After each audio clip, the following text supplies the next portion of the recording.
Ladies and gentlemen, boys and girls, today I have the absolute privilege to be talking about one of the best high school prospects that we have ever seen, who is still riding the bench. Yep, that's right, we are talking about Arch Manning. Yeah, you probably recognize that last name from his uncles Eli and Peyton, but is this kid actually any good? I mean, we're talking about a kid who's only thrown 5 balls for 2 completions for 30 yards. How good could this kid actually be? Well, I'm going to get into that, but before we do, make sure you head down there, subscribe, because I've got a ton more football content to come. Now let's go take a look at how this kid grew up. Arch Manning grew up in a very athletic family, obviously.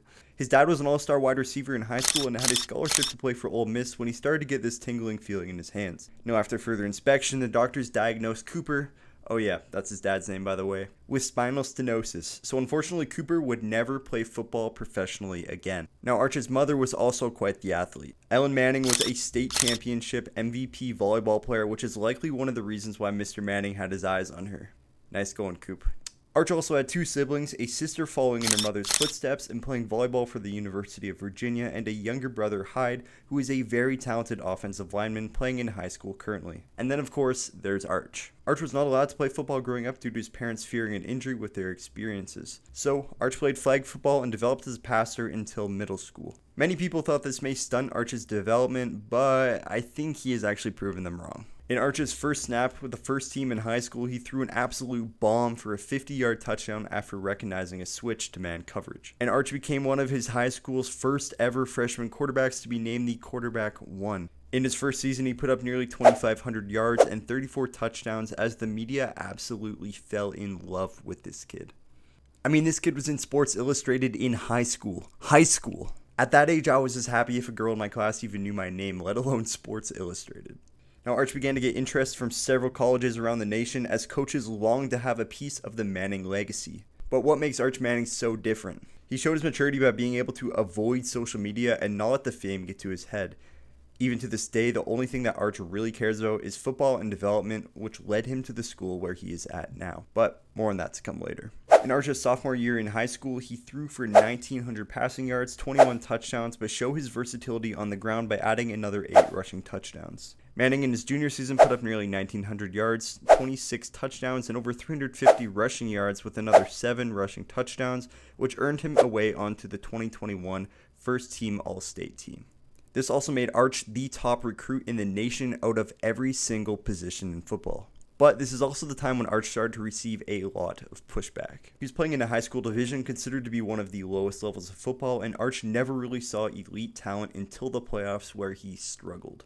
In one playoff game, he completed only 7 passes for 49 yards. But with the Manning name and the high IQ of football, practically every college in the nation still wanted Arch.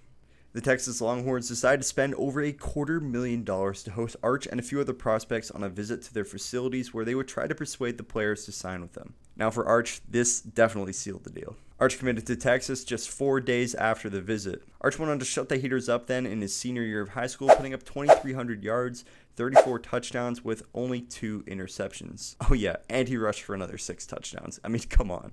By the time Arch was done in high school, he had thrown for more yards and touchdowns than both of his uncles, Eli and Peyton Manning. He also showed he was a more proficient rusher with over 1,100 yards and 25 touchdowns on the ground. So why is Arch Manning riding the bench then? You can blame that on one man by the name of Quinn Ewers. Ewers is another 5-star recruit from the top of the nation who is 2 years older than Arch. Arch was given the opportunity to battle for the quarterback 1 spot on the roster, but ultimately Ewers has been and still will be the number 1 quarterback for Texas until he leaves for the draft after this season. This time serving as a backup has definitely not been all bad though. Arch is a very analytical player and has had time to sit out of the spotlight and observe coaching, film, and receive mentorship from Ewers until his time comes to start for Texas.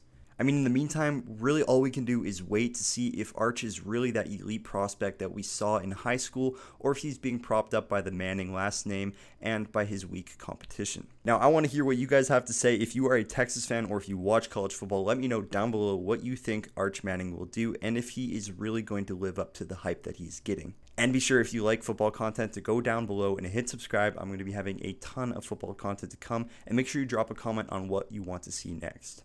And of course, I will give you guys an update video as soon as we get more Arch Manning footage and when he actually has his first starts in college. Let's just hope this guy doesn't end up a Raider.